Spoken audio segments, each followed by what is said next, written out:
Let's continue Bible study.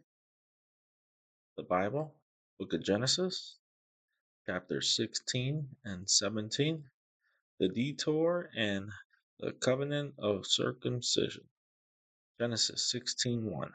Now Sarai, Abram's wife, bare him no children, and she had an handmaid, an Egyptian, whose name was Hagar. Study notes. Sarai still has no children, reminding us of the unfulfilled promise. Hagar, her Egyptian servant, is introduced as an important new person in the story. Human impatience with God's timing begins to shape the next events. Genesis 16:2. And Sarai said unto Abram, Behold, now the Lord hath restrained me from bearing. I pray thee, go in unto my maid.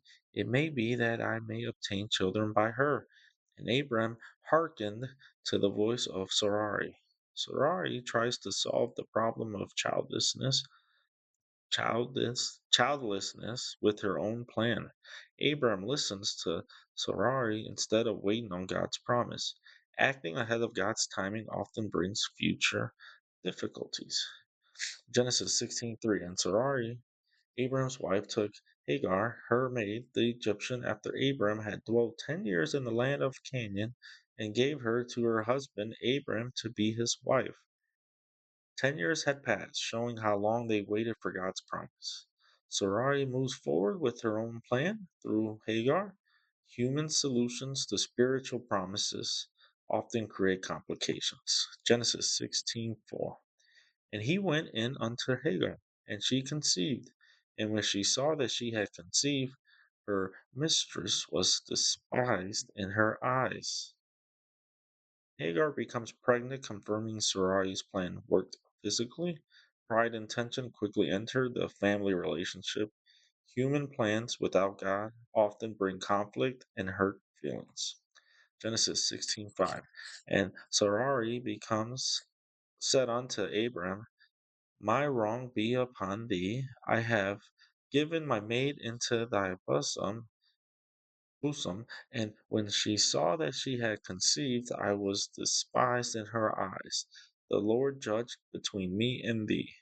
Sarai blames Abram for the problems her own plan created. Tension and conflict grow because they acted outside of God's timing. This shows how human solutions can lead to broken relationships. Genesis 16:6. But Abram said unto Sarai, Behold, thy maid is in thy hand. Do to her as it pleaseth thee. And when Sarai dealt hardly with her, she fled from her face. Abram gives Sarai authority to handle the situation. Sarai treats Hagar harshly because of jealousy and anger. Hagar runs away, showing how conflict can drive people to despair. Genesis 16:7. And the angel of the Lord found her by a fountain of water in the wilderness, by the fountain in the way to Shur. God seeks out Hagar even in her distress and loneliness. The angel of the Lord finds her in the wilderness, showing God's care. No one is forgotten or overlooked by God, even in difficult situations. Genesis 16:8. And he said, Hagar, Sarai's maid, whence comest thou? And with her wilt thou go? And she said, I flee from the face of my mistress Sarai. The angel speaks directly to Hagar, showing God's personal concern for her. God asks questions to help Hagar think about her situation. Hagar honestly admits she is running away from her problems. Genesis 16:9. And the angel of the Lord said unto her, Return to thy mistress, and submit thyself under her hands. God instructs Hagar to return and face her difficult situation. Obedience to God sometimes requires humility and patience. God's guidance often leads us back to the right path, even when it is hard. Genesis 16:10. And the angel of the Lord said unto her, I will multiply thy seed exceedingly, that it shall not be numbered for multitude. God promises Hagar that her descendants will be numerous. Even in hardship, God blesses those who trust him. God's plan extend beyond immediate struggles, pointing to a future. Genesis 16:11. And the angel of the Lord said unto her, Behold, thou art with child, and shalt bear a son, and shalt call his name Ishmael, because the Lord hath heard thy affliction. God gives Agar specific guidance about her son, including his name. The name Ishmael means God hears, showing that God listened to her suffering. God sees and responds to people in their pain. Genesis 16:12. And he will be a wild man. His hand will be against every man, and every man's hand against him. And he shall dwell in the presence of all his brethren. God foretells Ishmael's strong and independent nature. His life will involve conflict and struggle with others. Even when challenges are foretold, God's purpose still continues. Genesis 16:13. And she called the name of the Lord that spake unto her. Thou God seest me, for she said, Have I also here looked after him that seeth me? Hagar recognizes God as the one who sees and cares for her. This reveals God's compassion toward those who feel overlooked. Personal encounters with God often change how we view our struggles. Genesis 16:14. Wherefore the well was called Merlah Hair. Behold, it is between Kadesh and Bered. The well receives a name that remembers God's encounter with Hagar. Places can become reminders of God's help and presence. God's care leaves lasting markers in our life journey. Genesis 16:15. And Hagar bare Abram a son, and Abram called his son's name, which Hagar bare Ishmael. Hagar gives birth to a son, fulfilling what the angel said. Abraham names the child Ishmael in obedience to God's instruction. God's word proves trustworthy as events happen exactly as promised. Genesis 16:16. And Abraham was fourscore and 6 years old when Hagar bare Ishmael to Abraham. Abraham is 86 years old, showing God's promises can come later in life. Ishmael's birth marks the beginning of God's covenant unfolding through Abraham's family. God works according to his timing, which may differ from human expectations. Genesis 17:1. And when Abram was 90 years old and nine, the Lord appeared to Abram and said unto him, I am the Almighty God. Walk before me and be thou perfect. God reveals himself as Almighty, showing his power and authority. Abram is now 99, emphasizing that God's promises can unfold late in life. God calls Abram to live faithfully and uprightly. Walk before me and be thou perfect. Genesis 17:7. And I will make my covenant between me and thee, and will multiply thee exceedingly. God promises a covenant with Abraham, reaffirming his commitment. The covenant includes multiplication, pointing to numerous descendants. God's promises are reliable and backed by his authority. Genesis 17:3. And Abraham fell on his face, and God talked with him, saying, Abraham shows reverence and humility by falling on his face. This demonstrates the proper response to God's presence. God continues to speak directly, showing his personal relationship with Abraham. Genesis 17:4. As for me, behold, my covenant is with thee, and thou shalt be a father of many nations.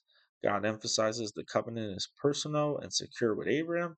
Abraham is promised to be the father of many nations, expanding the earlier promise.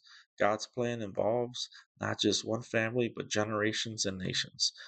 Genesis 17:5. Neither shall thy name any more be called Abram, but thy name shall be Abraham. For a father of many nations have I made thee. God changes Abram's name to Abraham, reflecting his new role. The name signifies that he will be the father of many nations. God often marks new stages of faith and purpose with a personal call or change. Genesis 17:6. And I will make thee exceeding fruitful, and I will make nations of thee, and kings shall come out of thee. God promises Abraham abundant descendants. The covenant includes not just people, but future rulers and nations. God's blessings extend far beyond immediate circumstances. Genesis 17:7. And I will establish my covenant between me and thee and thy seed after thee and their generations for an everlasting covenant, and to be a God unto thee and to thy seed after thee. God establishes an everlasting covenant with Abraham and his descendants. The covenant ensures a continual relationship with God. God's promises are generational, lasting beyond one lifetime. Genesis 17:8. And I will give unto thee and to thy seed after thee the land wherein thou art a stranger, all the land of Canaan for an everlasting possession. And I will be their God. God promises Abraham and his descendants the land of Canaan as an everlasting inheritance. God's covenant links both land and a relationship with him. This shows God's blessing involve both spiritual and physical provisions. Genesis 17:9. And God said unto Abraham, Thou shalt keep my covenant, therefore, thou and thy seed after thee and their generations. God commands Abraham and his descendants to uphold the covenant. Obedience is central to maintaining a relationship with God. Covenants with God require faithfulness across generations. Genesis 17:10. This is my covenant which ye shall keep between me and you and thy seed after thee. Every man child among you shall be circumcised. God gives circumcision as the sign of his covenant. Every male child must be circumcised as a physical reminder of God's promise. Obedience to God's commands marks belonging to his covenant people. Genesis 17:11. And ye shall circumcise the flesh of your foreskin, and it shall be a token of the covenant betwixt me and you. Circumcision serves as a visible sign of the covenant with God. This physical act represents commitment and obedience to God. God establishes lasting symbols to remind his people of his promises. Genesis 17:12. And he that is 8 days old shall be circumcised among you, every man child in your generations. He that is born in the house or bought with money of any stranger which is not of thy seed. Circumcision is commanded on the 8th day at the birth for all male children. The covenant applies not only to biological descendants, but also to those brought into the household. God's covenant is inclusive for all who are part of Abraham's family under his guidance. Genesis 17:13. And he that is born in thy house, and he that is bought with thy money, must needs be circumcised. And my covenant shall be in your flesh for an everlasting covenant. Circumcision applies to all males in Abraham's household, whether born or purchased. The covenant is described as everlasting, showing its permanent nature. God's covenant involves both responsibility and visible commitment. Genesis 17:14. And the uncircumcised man, child whose flesh of his foreskin is not circumcised, that soul shall be cut off from his people. He had broken my covenant. Failure to circumcise is a serious violation of God's covenant. God emphasizes the importance of obedience in his covenant. Covenant blessings and relationship with God require faithfulness. Genesis 17:15. And God said unto Abraham, As for Sarai thy wife, thou shalt not call her name Sarai, but Sarah shall be her name. God changes Sarai's name to Sarah, signaling her new role. The name change reflects God's plan for her to be a mother of nations. God marks new stages of his promises with personal changes and identities.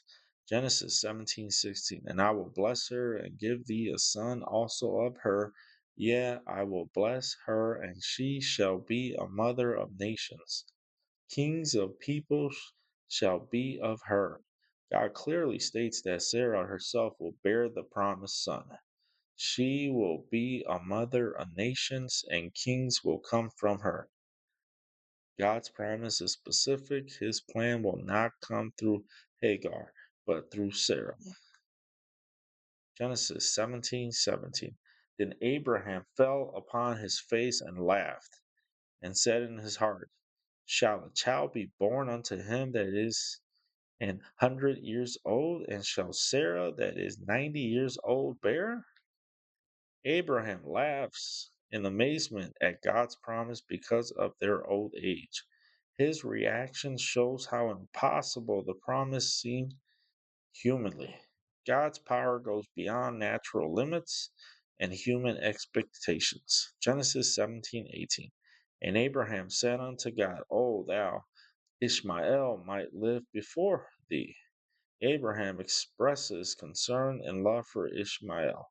He hopes God's promise might be fulfilled through Ishmael. This shows Abraham still trying to understand God's specific plan. Genesis 17:19. And God said, Sarah thy wife shall bear thee a son indeed, and thou shalt call his name Isaac, and I will establish my covenant with him for an everlasting covenant, and with his seed after him. God clearly states that Sarah will have a son. The child's name will be Isaac, meaning laughter. God confirms the covenant will continue specifically through Isaac. Genesis 17:20. And as for Ishmael, I have heard thee. Behold, I have blessed him, and will make him fruitful, and will multiply him exceedingly. 12 princes shall he beget, and I will make him a great nation. God hears Abraham's concern for Ishmael. Ishmael will also be blessed and become a great nation. Even when not the covenant heir, God still shows mercy and blessing. Genesis 17:21. But my covenant will I establish with Isaac, which Sarah shall bear unto thee at this set time in the next year. God clearly separates the covenant line from Ishmael. Isaac is the promised son through whom the covenant continues. God gives a specific timeline within 1 year, showing his control over time and fulfillment. Genesis 17:22, and he left off talking with him, and God went up from Abraham. The conversation between God and Abraham comes to an end. God's appearance shows this was a direct and personal encounter.